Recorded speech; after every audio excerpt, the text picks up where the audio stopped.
ഇരിക്ക.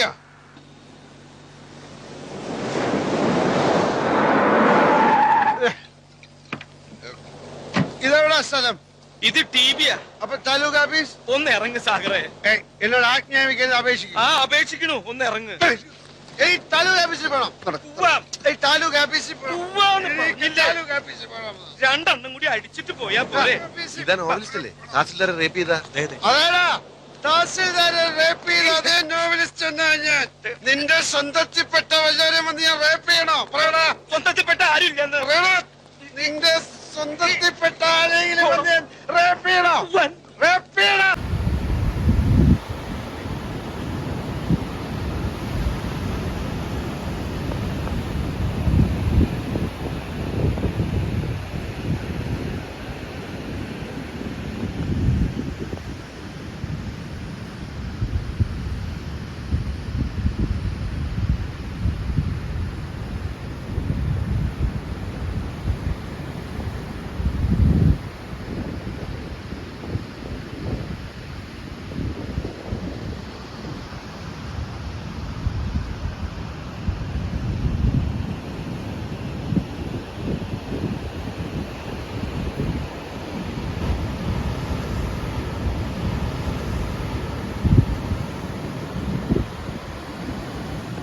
നിലാവ് കണ്ടില്ല.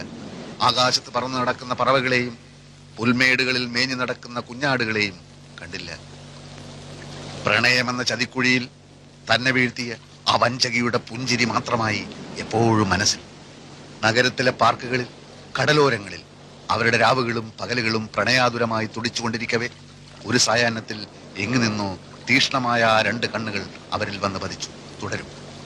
അതേത് തീഷ്ണ കണ്ണുകൾ? അതാണ് സസ്പെൻസ്.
ഇതുകൊണ്ട് തന്നെ ഞാൻ പറഞ്ഞത് ഈ മൈഗുണൻ സാഹിത്യകാരന് ഈ കഥയിൽ ആവശ്യമില്ലെന്ന്.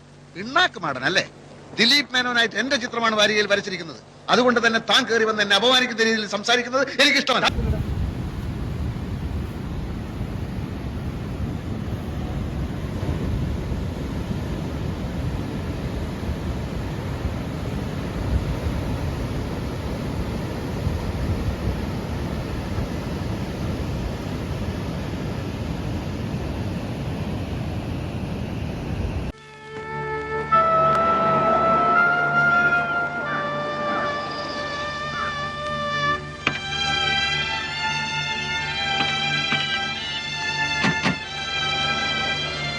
കല്യാണക്കത്തും പൊക്കിപ്പിടിച്ചുള്ള വക്കീലിന്റെ ചോദ്യങ്ങൾ.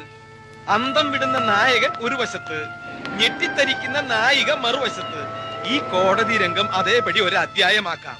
വായനക്കാരന്റെ കണ്ണു തള്ളും, ഞരമ്പുകൾ വലിഞ്ഞു മുറുകും. ചൂടാറുന്നതിന് മുമ്പ് ഈ മാറ്ററിന്റെ എഴുതി തന്നേക്ക്. അതിരിക്കട്ടെ, കല്യാണക്കത്തടിച്ചു, കല്യാണം നടന്നില്ല, അതെന്താ കാരണം? അത് പോട്ടെ. 5-6 വർഷത്തിനിടയിൽ വീണ്ടും കണ്ടുമുട്ടിയപ്പോൾ നായകൻ നായികയെ തിരിച്ചറിഞ്ഞില്ല, നായിക നായകനും തിരിച്ചറിഞ്ഞില്ല. ഈ സിനിമയിലും നോവലിലും ഒക്കെ പഴയ കാലം മറന്നു പോണ ഒരു രോഗമുണ്ടല്ലോ, എന്താ അതിന്റെ പേര്? അമ്ലേഷ്യം അല്ലേ? രണ്ടാൾക്കും അമ്ലേഷ്യം പിടിപെട്ടതാണോ? എന്തെങ്കിലും ഒന്ന് പറ എന്റെ കോട്ടപ്പുറം.